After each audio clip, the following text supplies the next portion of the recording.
انہوں نے براہ راست اسلام آباد کے ہائی کورٹ کے جج کو فون کیا اور کہا کہ نواز شریف اور مریم نواز کی ضمانت نہ ہو پائے الیکشن سے پہلے۔ یہ الزام ایک خلفیہ بیان میں سامنے آیا جو کہ اخبار جنگ میں آج شائع ہوا ہے۔ یقیناً اس نے پورے ملک میں سنسنی پھیلائی ہے اور آج اس حوالے سے اسلام آباد ہائی کورٹ نے اس کا نوٹس بھی لیا ہے۔ اس پورے معاملے کی قانونی حیثیت اور اس پورے معاملے پر ایک انڈیپینڈنٹ رائے حاصل کرتے ہیں پاکستان کے نامور سینئر قانون دان جو اپنی آزاد سوچ کے لیے مشہور ہیں، ممبر ہیں پاکستان بار کونسل کے، بیرسٹر عابد زبیری ہمارے ساتھ موجود ہیں۔ بہت بہت شکریہ عابد زبیری صاحب۔ یہ فرمائیے گا کہ کیا آپ کے نزدیک قانونی اہمیت ہے اس ایفیڈیوٹ کی جو سامنے آیا ہے، جس میں اسلام آباد ہائی کورٹ کے ایک سٹنگ جج کے حوالے سے کہا گیا ہے کہ انہیں ہدایت ملی تھی چیف جسٹس آف پاکستان کی کہ مریم نواز کو اور نواز شریف صاحب کو ضمانت نہیں دینی چاہیے، اور سابق چیف جسٹس آف پاکستان پہ یہ الزام انہوں نے لگایا۔ اس کی قانونی اہمیت کیا ہے، حیثیت کیا ہے اس حلفیہ بیان کی؟ بسم اللہ الرحمن الرحیم۔ شکریہ کامران صاحب۔ دیکھیے اس کی قانونی حیثیت تو میں سمجھتا ہوں ابھی اس طرح سے نہیں ہے۔ آپ نے دیکھا ہوگا کہ اس کو نوٹرائز بھی برطانیہ میں کیا گیا ہے، اور اس کی دیکھیں انہوں نے ایک انسیڈنٹ یا کوئی ایک بتایا ہے کہ جی انہوں نے ایک بات سنی کہ وہ سابق چیف جسٹس پاکستان ایک بات کہہ رہے تھے، انہوں نے سنا، جو اس کے دو ہی گواہ تھے، ایک ان کی مرحوم جسٹس رانا شمی صاحب کی مرحوم زوجہ اور جسٹس ثاقب نثار کی زوجہ۔ تو یہ دیکھیے جو بات اس میں بیان کی گئی ہے بیان حلفی میں، وہ ایک ہیئر سے کے زمرے میں آتی ہے کہ مطلب کہ میں نے سنا اس آدمی نے یہ بات کہی۔ اس کی قانونی حیثیت اسی وقت ہوگی جب کراس ایگزامینیشن وغیرہ ہو، لیکن ابھی اس وقت بیسکلی اٹس اے ہیئر سے ڈاکیومنٹ جس کو جو قانون کی اس میں انڈیڈمیسیبل ہوتی ہے شہادت سر۔ اس سے کوئی فرق پڑتا ہے کہ یہ نوٹرائزڈ جو بیان حلفی ریکارڈ ہوا ہے، نوٹرائز ہوا ہے، یہ لنڈن میں ہوا ہے، پاکستان میں نہیں ہوا؟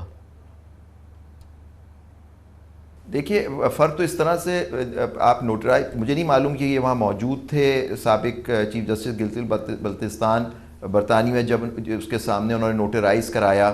پھر اصل میں جو آپ آج جو ایک چیز میں نے بھی دیکھی، ڈاکیومنٹس جو سوشل میڈیا پہ چل رہے ہیں، اس میں کچھ دوسری لوگوں کے بارے میں انہی جو یہ نوٹری پبلک ہیں انہوں نے اور بھی ڈاکیومنٹس اٹیچ کیے ہوئے ہیں، نمبر ون۔ دوسری بات ہے انہوں نے پاکستان میں اس کو کیوں نہیں نوٹرائز کرایا، سب دیکھیں جب مجھے افسوس جس بات کا ہے، اور مجھے لگتا ہے پوری قوم کا ایز اے حیثیت ایز وکیل، اور وہ بھی ایڈوکیٹ سپریم کورٹ، مجھے افسوس اس بات کا ہے کہ عدلیہ میں دو ٹاپ پوزیشنز کے لوگ، ایک چیف جسٹس گلگت بلتستان، ایک سابق chief justice Pakistan justice Saqib Nisar, اور ایک معزز جج اسلام آباد ہائی کورٹ کے بارے میں باتیں ہوئیں اس سے نقصان عدلیہ کی ساکھ کو ہوگا۔ اور میں سمجھتا ہوں کہ یہ باتیں اس وقت آنا، اور یہ بات اگر ان کے چیف جسٹس شپ کے زمانے میں ہوئی تھی اور وہ ریٹائر ہو گئے تھے جسٹس ثاقب نثار صاحب 2019 میں، تو یہ ابھی بیان حلفی ابھی کیوں دیا گیا؟ تو یہ سب چیزیں ہیں، ان پہ سوال اٹھتے ہیں جس کا جواب معزز جج صاحب ہی دیں گے۔ اچھا، یہ چیز سامنے آ گئی ہے تو کیا معزز جج صاحب جن کا کے بارے میں کہا گیا جو کہ اس وقت سماعت کر رہے ہیں اس کیس کی، کیا یہ اب اس چیز کے آنے کے بعد کیا وہ کہہ سکتے ہیں کہ ناٹ بیفور می، جیسا کہ شاید کبھی ہوتا ہو؟ اور یہ بھی کہ اب یہ چیز سامنے آ گئی تو کیا کچھ لازم ہے کہ حکومت کوئی ایکشن لے، یا عدلیہ اس حوالے سے کیا کر سکتی ہے؟ اس پورے معاملے کو دیکھتے ہوئے عدلیہ یا حکومت کیا کر سکتی ہے، اور وہ جج صاحب کیا کریں؟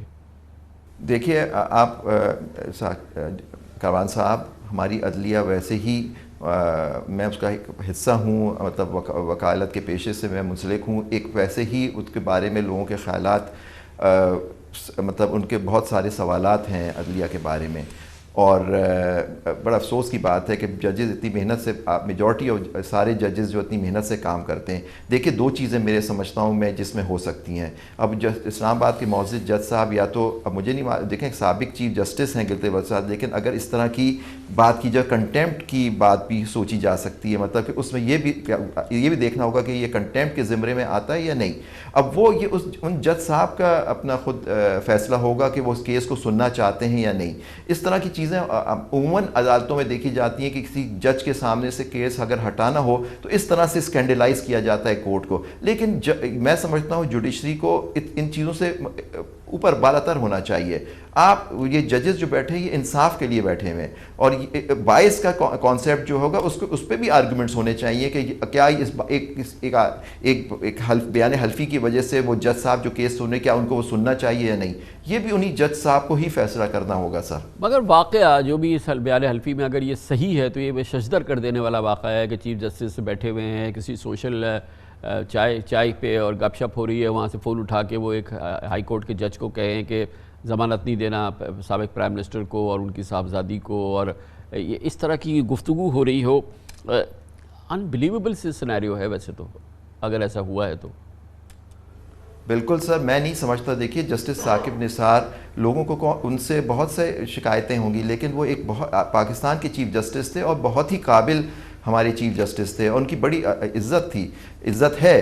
تو میں یہ سمجھتا ہوں کہ سر آپ یہ بتائیے کہ اگر وہ ان کو اس طرح کی بات کہنی بھی تھی, پہلی بات تو میں نہیں سمجھ سکتا کہ ججز اس طرح سے باتیں کرتے ہیں. فرض کریں اگر انہوں نے کرنی تھی تو وہ یہ کیا ان کو ضرورت پڑی تھی کہ ایک دوسرے, آپ جیسے فرما رہے ہیں کہ ان کی زوجائیں بیٹھی ہوئی ہیں, وہ خود بیٹھے ہوئے چیف جسٹس گلگت بلتستان, ان کے سامنے انہوں نے یہ بات کہی کہ اپنے رجسٹرار کو فون کیا کہ جج صاحب سے میری بات کراؤ, اور یہ بات کہی کہ جی وہ بیل نہ دیں.